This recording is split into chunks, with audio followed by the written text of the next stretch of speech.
시청자 여러분 안녕하십니까? 헬로티비 뉴스 강훈입니다. 강원 지역 아파트 가격이 급등하면서 사상 최고가를 갈아치웠습니다. 6월 현재 강릉시 아파트 평균 매매 가격은 1억 4,866만 원으로 평창올림픽 호재가 반영됐던 2년 전보다도 1,400만 원 넘게 올랐습니다. 부동산 업계에서는 강릉 지역 아파트 가격이 이 같은 추세를 이어갈 것으로 내다봤습니다. 보도에 박건상 기자입니다. 4년 전 강릉 유천지구에 들어선 한 민간 아파트입니다.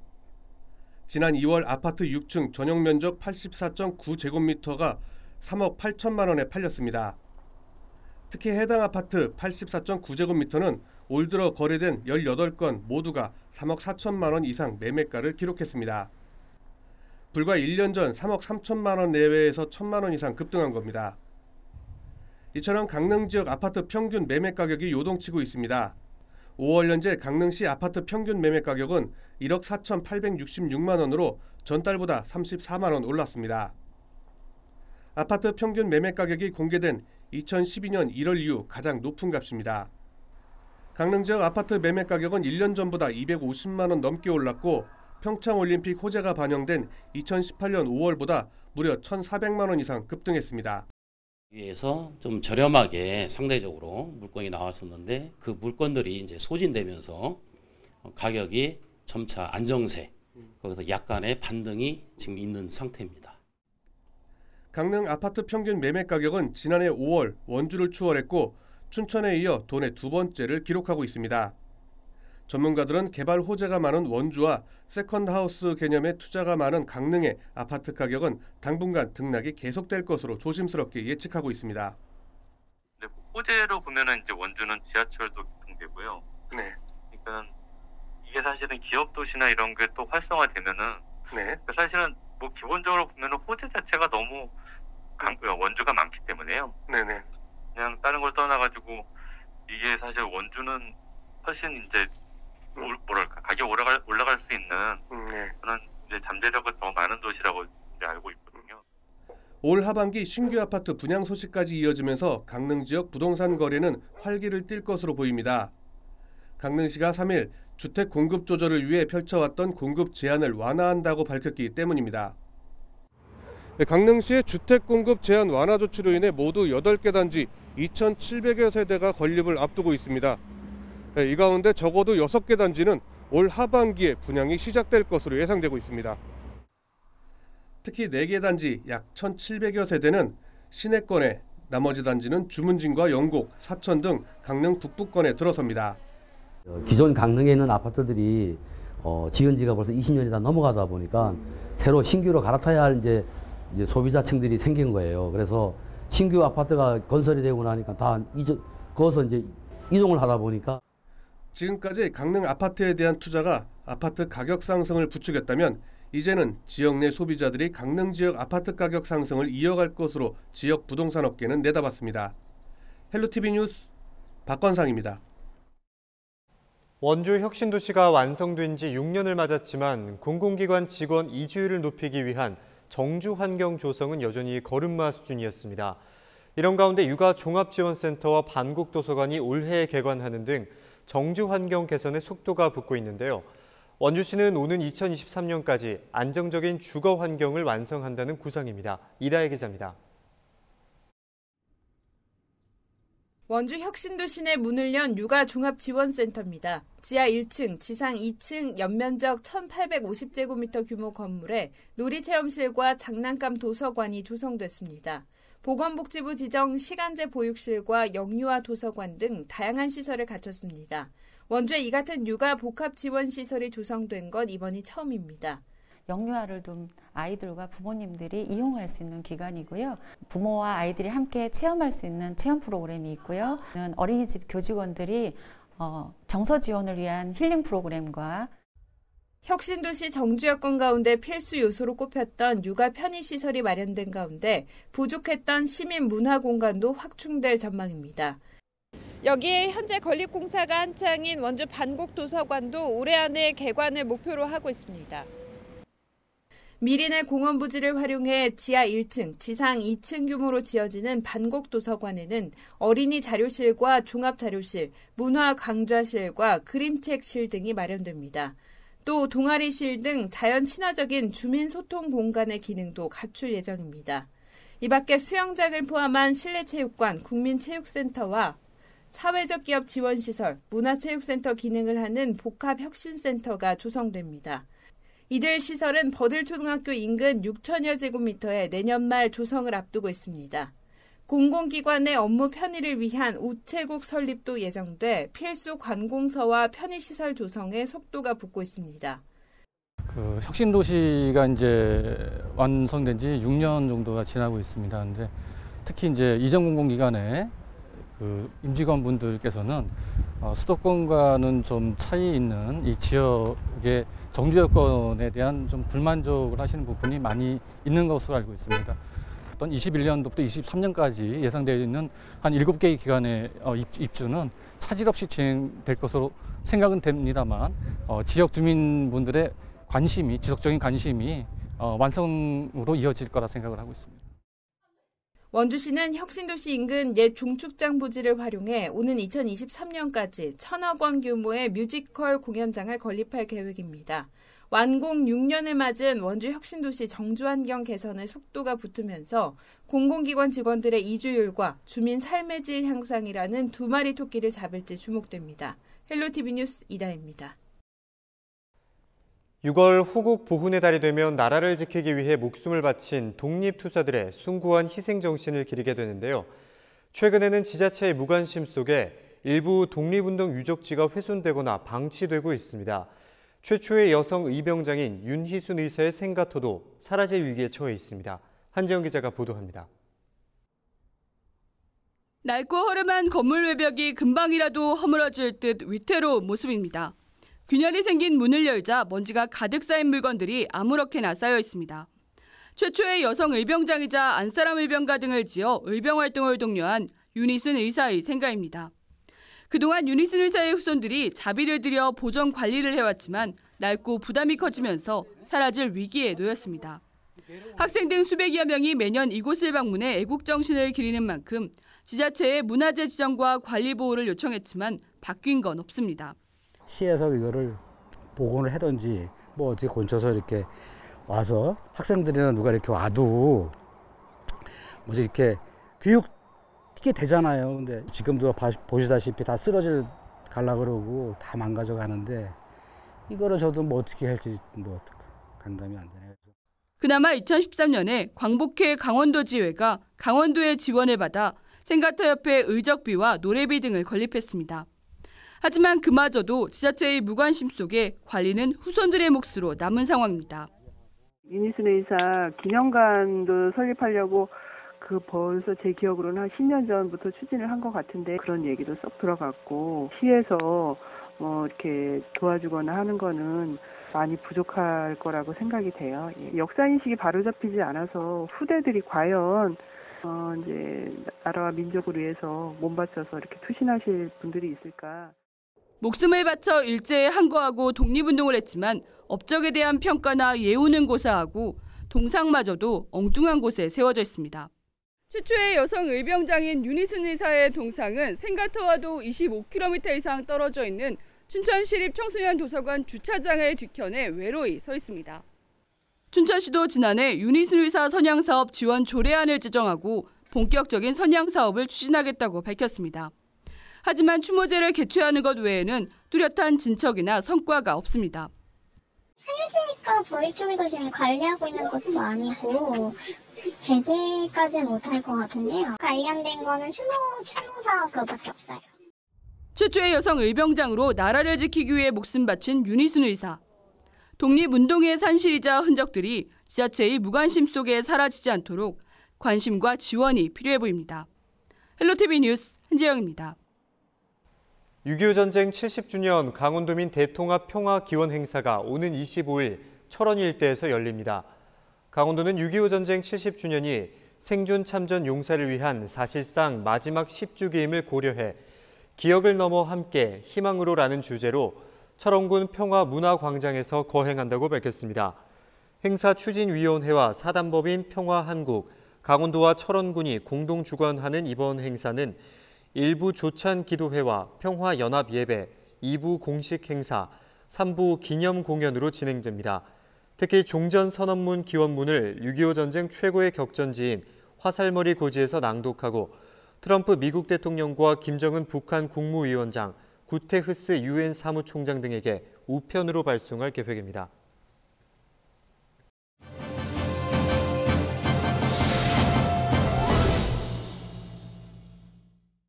네, 춘천시의 최대 인구 밀집 지역인 퇴계동에 초등학교와 중학교가 복합된 학교가 내년에 문을 엽니다. 2,800세대가 넘는 신규 아파트가 들어서면서 학교 신축이 결정된 건데요. 학군 조정을 놓고 아파트 간의 갈등이 우려된다고 합니다. 지난해 11월 저희 헬로티비 뉴스에서 관련 내용을 보도해드렸는데요. 지금은 어떤 상황일까요? 현장 점검 360도 장진철 기자입니다. 해당 학교가 도교육청이 중점 추진하는 혁신학교가 적용된다는 것에도 논란이 분분합니다. 주민들은 정작 교육당국이 이와 관련된 설명이 전혀 없어 논란을 부추기고 있다고 말합니다. 최소한 입주민을 상대로 주민 설명회라든가 공청회를 정식적으로 열어서 최소한 동의서를 받든가.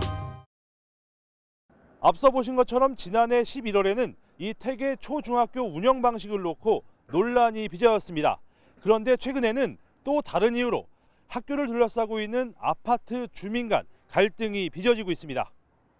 퇴계 초중학교, 말 그대로 초등학교와 중학교가 복합된 통합학교입니다.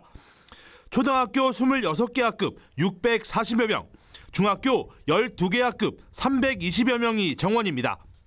도심 내 다른 학교에 비하면 규모는 절반 정도인 소규모 학교인데 최근 이 학교를 둘러싸고 있는 아파트 단지 주민 간 갈등이 시작됐습니다.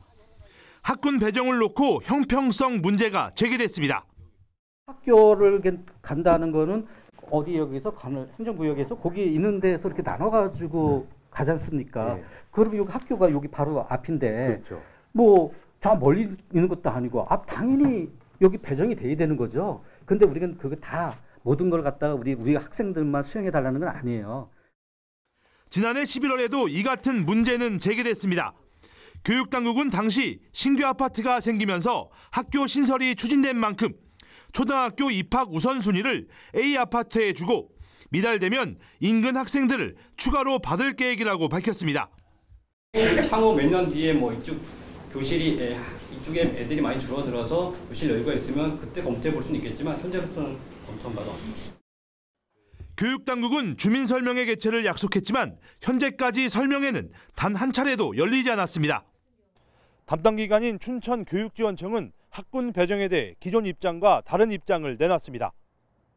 학교 주변 모든 아파트 학생들에 대한 전수조사를 통해 우선순위 없이 학군을 공정하게 배정하겠다는 겁니다. 교육을 위해서 학교를 설립하는데 뭐 특정 지역 주민을 위한 학교 이런 것은 있을 수가 없습니다. 전체의 학생 수를 전수조사를 해서 통합구역을 재설정을 하는 거죠. 범내 학구도 영향이 가게 되면 범내 학구도 재설정할 거고 남부도 영향이 가면 남부 학구도 재설정할 거고. 학군 배정 결과는 이르면 10월쯤, 늦어도 11월에는 나올 예정입니다. 하지만 학군 배정에서 A 아파트 학생들이 제외되면 역차별 논란이 일 수밖에 없습니다. 여기에 새 학교를 혁신학교로 지정하는 문제도 여전한 논란거리입니다. 혁신학교 지정을 담당하는 도교육청은 다음 달부터 개교준비위원회 의견 청취와 지역주민 여론 수렴 등에 나설 계획입니다. 주민들 간 찬반이 엇갈리고 있는 퇴계 초중학교 운영 방식은 늦어도 9월 안에 최종안이 결정될 전망입니다. 교육당국의 오락가락 행정에 학부모들의 혼란이 가중되면서 지역 갈등을 부추기고 있습니다. 헬로티비 뉴스 장진철입니다.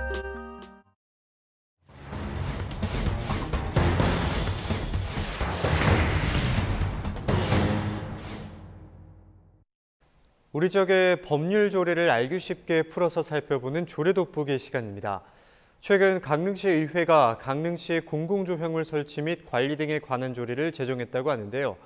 공공조형물과 관련된 비리를 근절할 수 있을지 관심이 모아지고 있습니다. 박건상 기자의 보도입니다.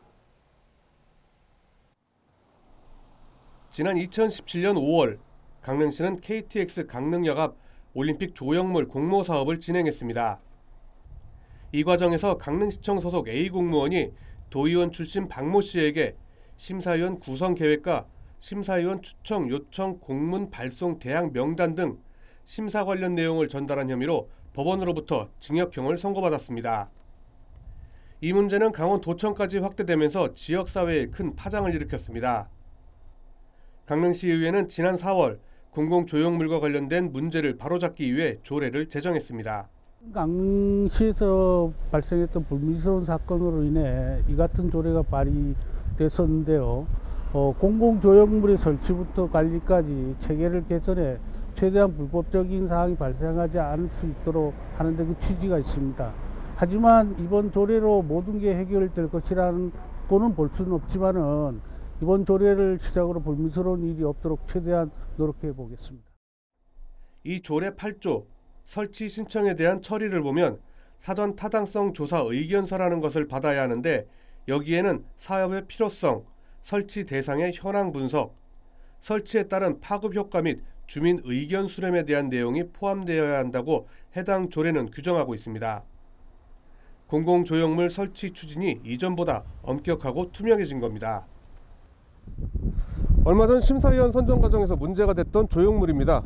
강릉시는 이번 조례에 따라 앞으로는 모든 조형물 설치에 대해서 투명성과 공정성 확보를 위해 강릉시 공공디자인진흥위원회에서 모든 심사를 이어갈 계획입니다. 강릉시 공공디자인진흥위원회는 각계 전문가 50명으로 구성됐고 공공조형물 설치 사업이 진행될 경우 여기서 전문가 15명을 선정해 심사하게 됩니다. 임기제로 선임된 위원들로 신뢰성을 높이겠다는 보관입니다. 여기에 공공조형물의 관리와 심사를 담당하는 부서를 이원화해 심사 과정에서부터 부정을 전면 차단하게 됩니다. 예, 일단 관리적인 측면에서도 저희가 지금 각 부서별로 지금 체계적인 관리가 지금 시급함에도 불구하고 조금 관리가 소홀히 되는 문제가 있기 때문에 각 전수조사를 통해서 이제 각종 조형물에 대해서는 이제 체계적인 관리가 될 수 있게 되는 것이 목적이기 때문에 아마 시에서도 좀 큰 도움이 되리라고 생각됩니다. 특히 심사 결과에 이의가 있을 경우 누구든 관리부서에 이의를 신청할 수 있으며 이의가 접수될 경우 관리부서는 재심을 요청해야 한다는 조항도 눈에 띄는 점입니다. 지역사회에서는 이번 조례 제정을 반기고 있습니다. 2014년 권익위에서 공공조형물 관리 개선 권고가 있었음에도 강릉시는 지난 5년간 나몰라라 했었습니다. 늦은 감이 있지만 이번 조례를 통해서 공공조형물 건립의 무분별한 건립의 방지가 되고 예산이 낭비가 되는 일이 없기를 기대합니다. 강릉시의회는 지난 4월 13일 해당 조례를 입법 예고하고 의견 수렴 과정을 거쳐 오는 10일 공포할 예정입니다. 이렇게 적용되는 조례는 강릉시가 관리하는 100여 개의 공공조형물에 즉시 적용됩니다. 강릉시의회는 이번 조례 제정과 함께 모든 공공조형물의 설치에서부터 관리까지 감시와 견제 역할을 보다 강화해 나갈 강치입니다. 헬로티비 뉴스 박건상입니다.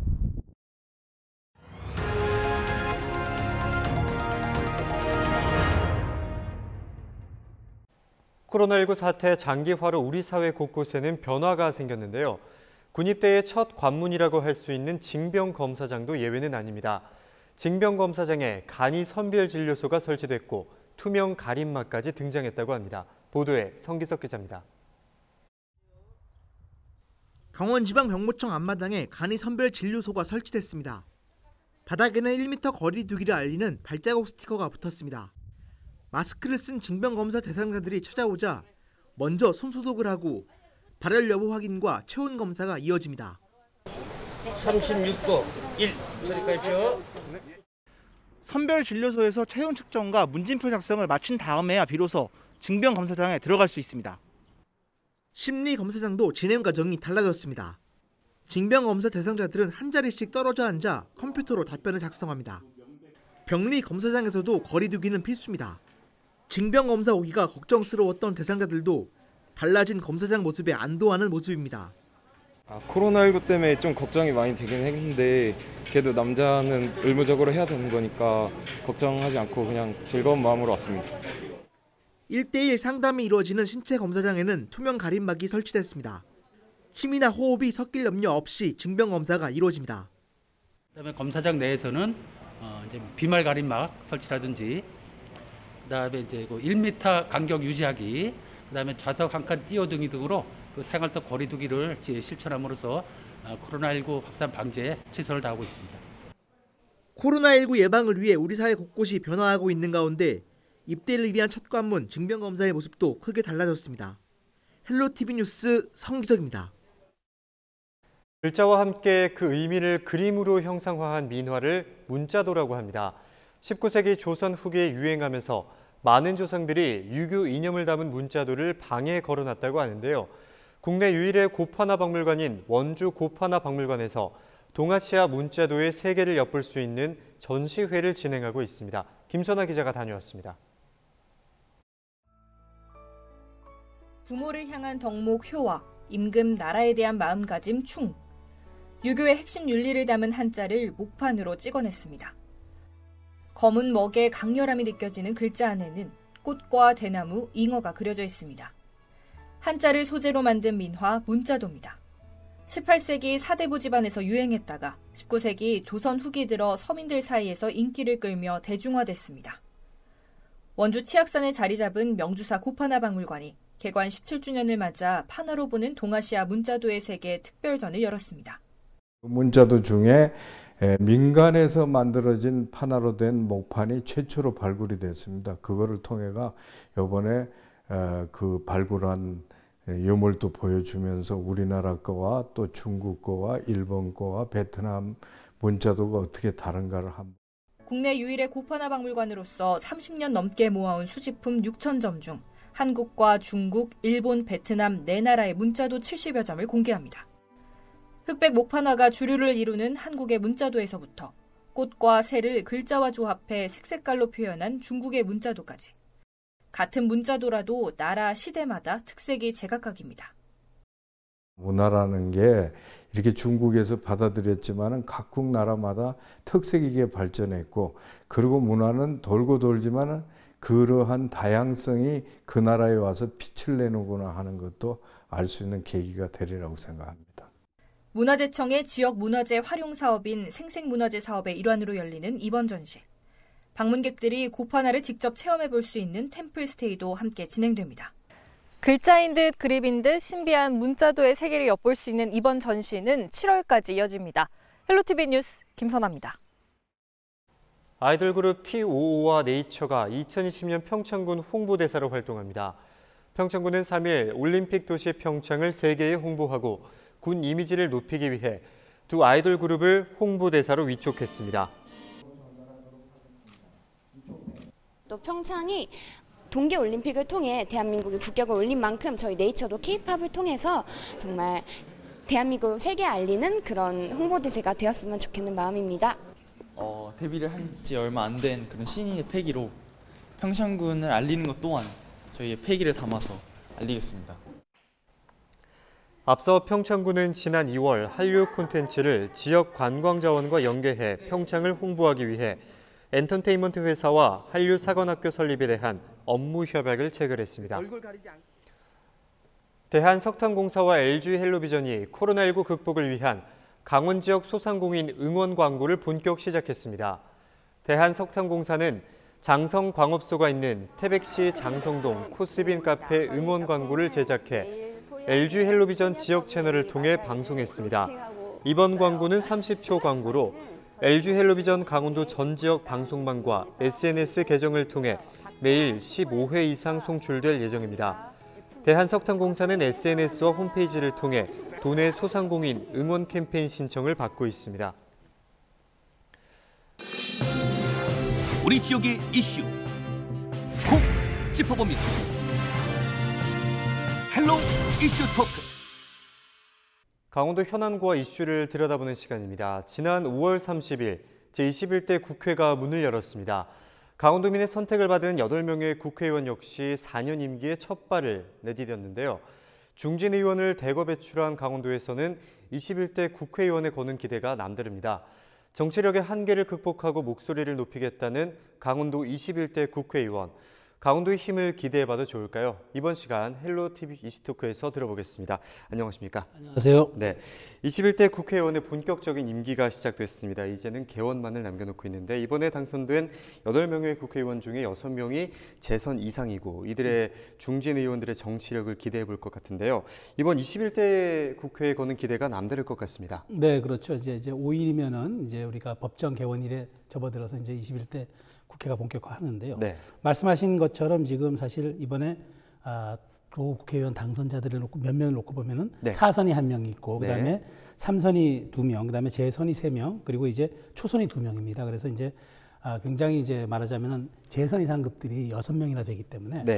강원도의 어떤 그런 정치력의 극대화를 위해서는 굉장히 충분히 조건이 갖춰졌다 이렇게 저는 생각이 듭니다. 더군다나 이제 또 바람직한 것은 과거에는 이제 강원도의 정치 지형이 조금 지금 통합당 계열 그런 우리 보수정당 계열이 많이 당선이 됐는데 네.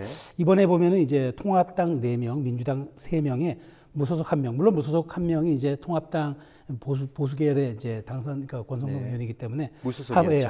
합해도 이제 5대3 정도니까 굉장히 균형을 맞춰줬다 저는 이렇게 생각을 합니다. 그렇기 네. 때문에 사실은 특정 정당이 너무 이렇게 한쪽으로 쏠려 있으면은 지역 현안 해결에는 크게 도움이 안 되는 경우도 있습니다. 근데 여야 공이 이렇게 여당은 3석, 야당은 뭐 무소속 포함해 5석 정도를 했기 때문에 굉장히 균형 잡힌 어떤 도민의 선택이 있어서 네. 이것이 이제 중앙 정치 무대에서 강원도 현안을 해결하는 데 큰 도움이 될 수가 있다. 이 말씀을 드릴 수 있고요. 네. 또 하나는 이제 이제 3선 이상 국회의원들이 이제 2명이 있고 4선 1명이 있기 때문에 네.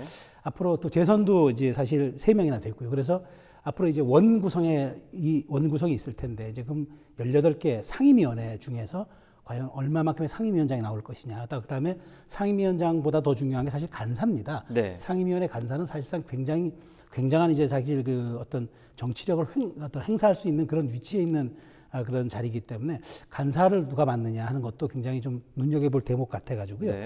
앞으로 21대 국회는 좀 강원도 현안 해결에 좀 많은 도움이 될 수 있는 그런 좀 기틀을 마련하지 않을까 조심스럽게 전망을 해봅니다. 네, 민주진영 3석 그리고 보수진영 5석 또 이들의 협치도 기대해 볼 수 있을 네, 것 같은데 그렇습니다. 지난 4.15 총선 당시 대다수의 후보들이 수십 년 동안 정체되어 있는 이제 강원도의 지역 현안 해결을 최우선 과제와 그리고 또 주요 공약으로 내세웠습니다. 강원도에 산적해 있는 이러한 현안들에 대해서 당리 당략을 떠나서 원팀으로서의 강원도의 힘을 또 보여줘야 할 것 같은데요. 이 부분에 대해서는 교수님, 우리 소장님께서 어떻게 보고 계십니까? 네, 그러니까 말씀하신 것처럼 원팀입니다. 그러니까 네. 지금 소속 정당은 다르지만 사실 이제 강원도 현안을 해결한다는 측면에서 놓고 보면은 한 목소리를 내야 되거든요. 네. 그래서 이제 정파를 떠나서 하긴 뭐 어느 국회 때나 이런 얘기는 꼭 있었습니다. 강원도 당을 한번 만들어 보자 했는데 그것이 이제 그 염원이 좀 뭐 충분하게 받아들여졌다고 보기 좀 어려운데 어쨌든 네. 이번 21대 국회도 도민들은 지금 원팀과 강원도 당을 좀 여야 구분 없이 좀 구성해 달라 이런 말을 하고 요구를 하고 있는 거죠. 네. 그래서 저는 이제 가장 먼저 눈여겨봐야 될 대목이 조만간 이제 도 국회의원 협의회를 구성을 할 텐데 네. 여기 이제 회장을 누가 선출할 것이냐, 어떤 분이 선출될 것이냐. 물론 다선으로 따진다면 이제 권성동 의원이 되겠지만 네. 현재 무소속 신분이기 때문에 그렇다면 이제 3선의 이광재 의원과 그다음에 3선의 이제 한기호 의원이 경합을 할 수도 있어요. 근데 네. 어찌됐건 이제 이 회장을 이제 도 출신 국회의원 회장을 뽑으면서 도의원들이 이제 아마 협의를 할 겁니다. 그렇다면 네. 이제 앞으로 도 국회의원 협의회가 나가야 할 방향을 설정할 텐데 그럴 때 아마 좀 논의가 네. 좀 더 생산적이고 좀 건설적인 그런 쪽으로 갔으면 바라고요. 사실 네.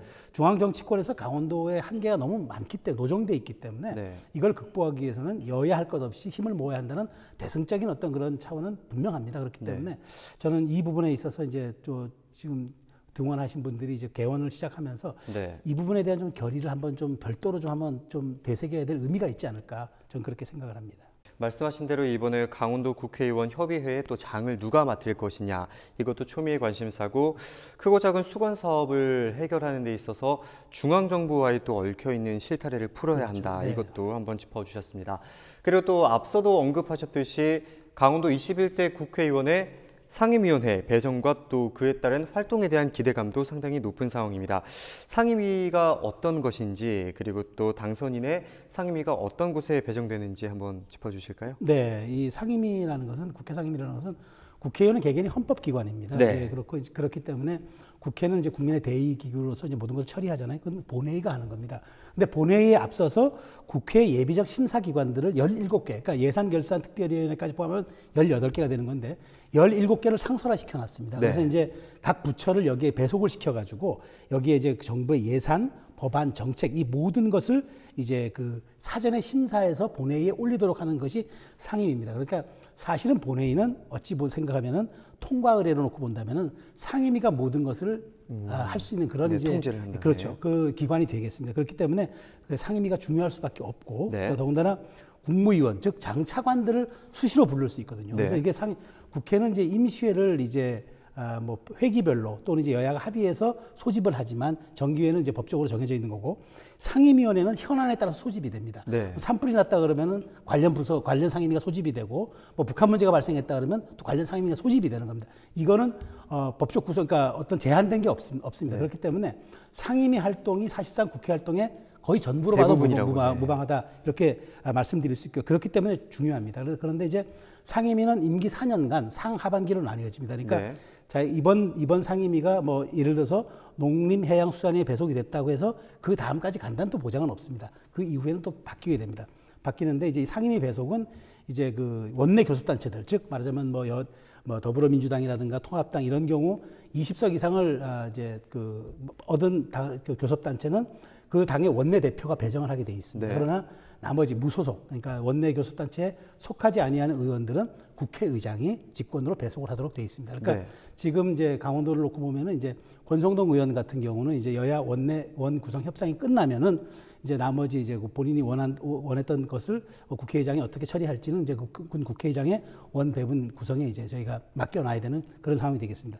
특히 이제 이 상임위가 지금 말씀하신 것처럼 그 중요한 걸 제가 다시 한번 부연해 드렸는데 네. 왜 이 상임위가 우리에게 꼭 필요하냐? 우리 지금 사실 굉장한 현안들이 많잖아요. 그렇죠. 뭐 이를테면 동해 북부선이라든가 설악산 오색 케이블카 설치, 네. 그다음에 뭐 폐광지역 폐특법, 그다음에 이제 또 통일경제특구법, 우리 이제 그 철원을 산단 지역으로 하는 네. 평화산단을 조성을 위한, 그다음에 올림픽 이후에 그 이 시설물에 관한 특별법인 올림픽 특별법이라든가 이런 네. 지금 굉장히 산적한 현안들이 많습니다. 이것을 이제 결국은 상임위가 이제 처리를 해야 되기 때문에 네. 여기에서 이제 우리가 그 도의 현안, 그다음에 이런 것들을 이제 사실은 강원도의 현안을 우리가 이제 중앙에다가 이제 호소를 해서 그 중앙의 예산과 정책을 우리가 받아오는 거잖아요. 네. 그렇기 때문에 그 가교 역할하는 국회의원들의 상임위 활동이 중요할 수밖에 없는 거고, 그래서 그 상임위 활동에 모든 것을 사실 이제 우리가 좀 기대도 하는 거지만 거기에서 그 나오는 결과물들이 강원도 발전을 이끄는 견인차가 될 수밖에 없다. 네. 그 말씀을 드리고 싶습니다.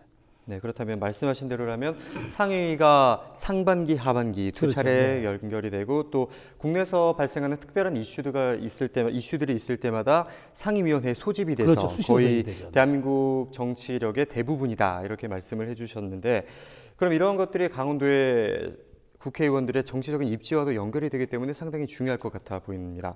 그렇다면 현재 강원도 국회의원들의 상임위는 어떻게 거론이 되고 있고 또 그에 따른 활약은 어떻게 예측을 하고 계십니까? 네, 그러니까 제가 한 명씩 한번 좀 살펴보겠습니다. 그러니까 지금 일단 사선에 제가 그 권성동 의원은 아까 제가 교섭단체 소속되지 않았기 때문에 네. 아마 정무위원회를 희망한 걸로 알고 있습니다만은 그것은 이제 원 구성 협상이 끝난 다음에 그다음에 이제 국회의장이 이제 배정할 문제이기 때문에 그건 잠깐 차후로 미뤄두고요. 어쨌든 지금 10년 만에 국회를 복귀한 이광재 의원, 원주 갑이죠. 지금 사실 이광재 의원은 지금 그 국회 기획재정위원회를 희망을 한 걸로 알려지고 있는데 네.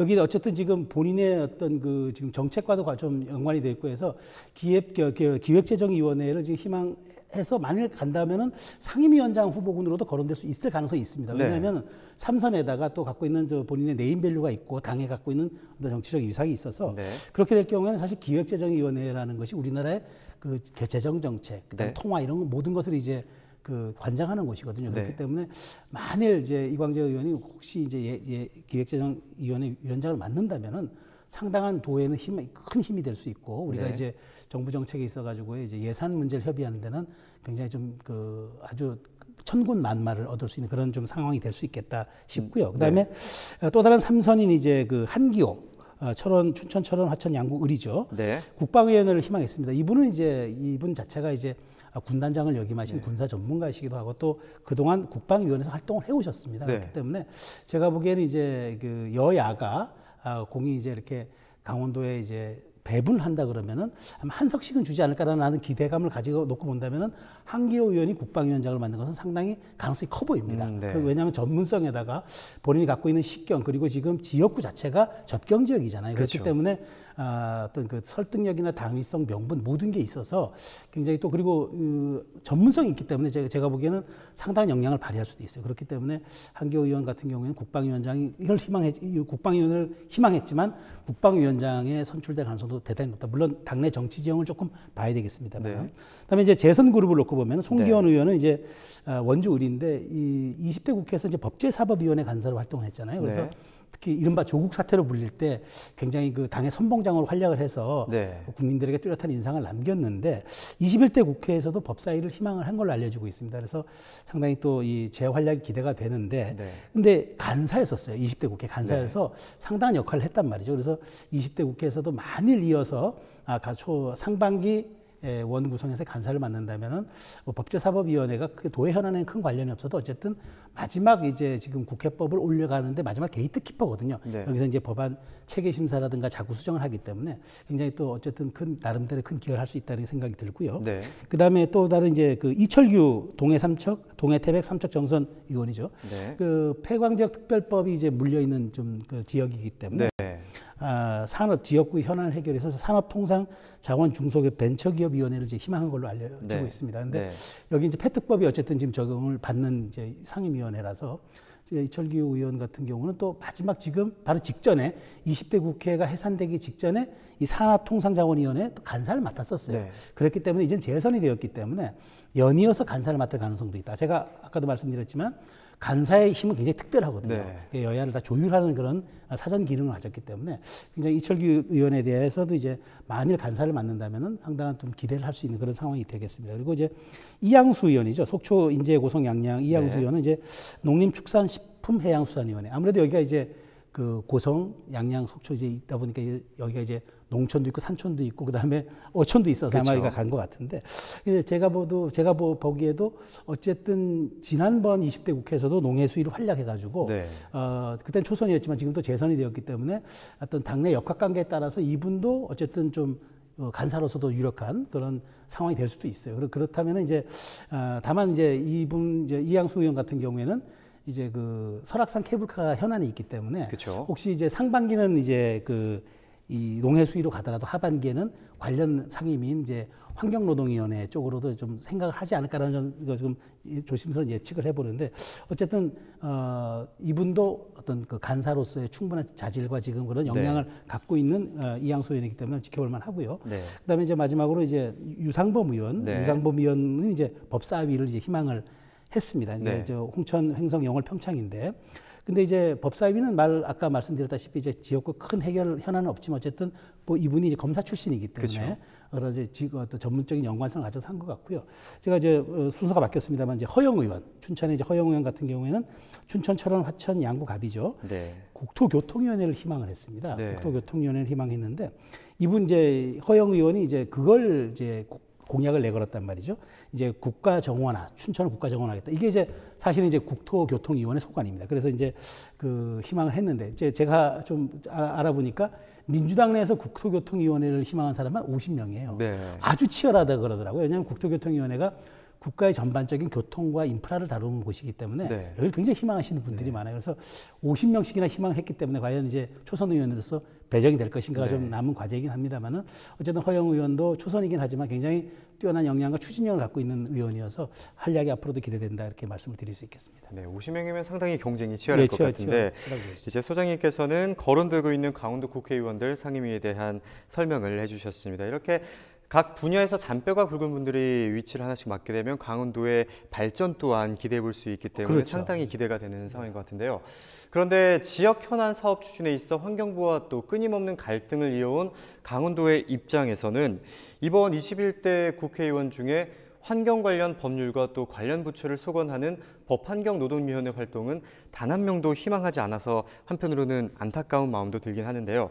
이 부분에 대해서는 어떻게 보시는지, 또 그리고 계속되는 환경부와의 갈등에 대해서는 21대 국회의원들에게 기대할 만한 역할은 무엇이라고 보십니까? 네, 물론 이제 우리가 도에서 강원도랑 갖고 있는 지역 특성상 환경부랑 부딪히는 일이 굉장히 많아요. 네. 그래서 아까 제가 이양수 의원 같은 경우에는 뭐 전반기는 농해 수위를 가시더라도 후반기에는 이제 환노위를 갈 수도 있다고 조심스럽게 예측도 했는데, 문제는 이렇게 해야죠. 강원도가 어느 한 분이 여기를 가서 해결이 안 된다라고 그러니까 해결하기가 쉽지가 않다 그러면은 제가 보기엔 우리 도국회의원 협의회 차원에서 저는 힘을 보태야 된다고 생각합니다. 왜냐하면 제가 모두에도 말씀드렸다시피 국회의원은 개개인이 헌법기관이에요. 네. 상임위에 소속되든 소속되지 않든 충분한 영향을 발휘할 수가 있는 그런 위치에 있기 때문에 제가 보기엔 강원도 국회의원 협의회 차원에서 환경부를 좀 압박한다는 표현은 좀 그렇지만 환경부에 설득하고 그다음에 환경부의 이해를 구하고 강원도의 현실을 또 동의를 구하는 이런 식으로 저희가 아주 밀도 있는 그 전략을 펼쳐야 되겠다는 생각입니다. 그러니까 물론 여기 소속되는 한 분이 계셔서 상임위에서 상설화돼가지고 계속 요구하시면 좋겠지만, 그렇지 않다 그러면 현안별로 도국회의원 협의회 차원에서 뭐 환경부 장관을 이제 불러서 이른바 농구 전략으로 말하면 올코트 프레싱 하는 거죠. 전체적으로 압박해가지고 저희들이 이제 그 강원도에 좀 현안을 관철시켜내는 그런 그 모습을 보여줘도 되기 때문에 굳이 좀 한 분이라도 가시지 않은 점은 좀 안타까움이 있긴 합니다만, 꼭 그렇다고 해서 우리 도 현안 해결에 꼭 부정적이거나 마이너스 측면은 아닐 것이다. 저희가 도국회의원 협의회 차원에서 오히려 전방위적인 어떤 저희가 노력을 기울인다면은 충분한 전 성과도 낼 수 있기 때문에 이 부분에 대해서는 너무 우려하실 필요는 없다. 그 말씀을 드리고 싶습니다. 네, 그렇다면 이제 마지막 질문을 드리도록 하겠습니다. 지난 총선에서 나온 21대 국회의원 후보들의 주요 공약들을 살펴보면 이제 지역 발전을 견인한 대형 SOC 사업, 이거는 뭐 꾸준히 나왔고요. 그렇죠. 그리고 기업 유치, 일자리 등가 등 매 선거 때마다 나오는 단골 공약이 줄을 이뤘습니다. 이렇게 공통적인 목표가 있는 반면에, 그리고 또 제2의 혁신도시 유치 등 뭐 춘천이나 원주 그리고 강릉 소속 지역구에 유리한 입장을 내기 위해서 각기 다른 목소리를 내기도 했는데요. 강원 발전이라는 공통적인 목표와 그리고 또 소속 지역구의 현안 해결을 위한 갈등 속에서 강원도 21대 국회의원들에게 바라는 점이 있다면 어떤 것들이 있을까요, 소장님? 께서 말씀하신 것처럼 이제 많은 현안들이 있어요. 그래서 제가 보기에 이 모든 것들을 다 해결하라 하는 건 사실 무리한 요구일 수 있습니다. 그래서 저는 일단 먼저 선택과 집중을 발휘해야 한다. 그러니까 우리가 정치력을 집중해서 얻어낼 것과 조금 얻어내기 어려운 것들은 포기할 줄도 알고 후순위로 미룰 줄도 아는 어떤 그런 이제 경중완급의 자세를 좀 발휘해야 되겠다, 이렇게 말씀을 드립니다. 왜냐하면 우리는 강원도지만 결국 국회는 전국의 모든 것을 다루는 중앙부처까지 다루는 이제 그런 곳이잖아요. 그렇기 때문에 무한정 예산을 배분할 수도 없어요. 그렇다면 우리가 기본적으로 잘 거기에 따른 선택과 집중의 전략을 효율적으로 구사해야 된다는 말씀을 먼저 드리겠고요. 두 번째, 그렇다면 가장 먼저 올해 집중해야 될 것은 국비 예산의 확보입니다. 지금 강원도가 내년에 목표 세운 이제 국비 예산이 7조 1천억 원으로 제가 알고 있는데요. 그렇다면 사실 이제 예산이야말로 모든 것의 출발입니다. 그러니까 지역의 성장 동력이기도 하고 예산이 없으면 아무것도 못 하잖아요. 그렇기 때문에 저는 굉장히 철저하게 이 부분에서 공조를 해줘야 한다. 그러니까 각자의 상임위와 역할이 다르더라도 강원도가 국비를 확보하겠다는 점에 대해서는 정말 총력을 기울여서 한 목소리를 내고, 그다음에 여기에 대해서는 이제 물론 후반기 국회에 아마 이제 예산결산위원회가 구성이 되면은 아마 여야에서 한 명씩 갈 수가 있을 겁니다. 강원도가 몇 명 포함될 수 있을까 초미의 관심인데, 여기서 그런 정도의 어떤 역량을 보여줘야 될 것이라고 생각하고요. 그다음에 강원도에 여러 가지 지금 법안이나 계류된 법안이나 그다음에 정책들이 많아요. 근데 다 일거에 해결하겠다는 욕심을 버리고 순차적으로 가장 도 발전에 무엇이 우선순위인지 이런 것들에 대한 논의와 이런 것들을 이제 국회의원 협의회를 통해서 잘 공조를 한 다음에 도 지휘부와의 여러 가지 이제 그런 압축적인 어떤 논의를 통해서 결론을 내린다면, 그다음에 과감히 밀어붙이는 그런 좀 이제 선택과 전략에 집중하는 뿐만 아니라 그다음에 동력도 효율적으로 활용할 줄 아는 그런 좀 우리 21대 국회 강원도 국회의원 협의가 됐으면 좋겠다 하는 말씀 제가 끝으로 드리겠습니다. 방식의 정책이 아니라 정말 강원도에 필요한 정치에 대해서 선택과 집중으로 고민을 해볼 필요가 있다고 소장님께서 말씀을 해주셨습니다. 이번 시간은 21대 국회가 시작됨에 따라 강원도 국회의원에게 거는 기대와 관련해서 소장님과 함께 이야기 나눠봤습니다. 지금까지 최수영 시사평론가와 함께 이야기 나눠봤습니다. 오늘 말씀 고맙습니다. 감사합니다.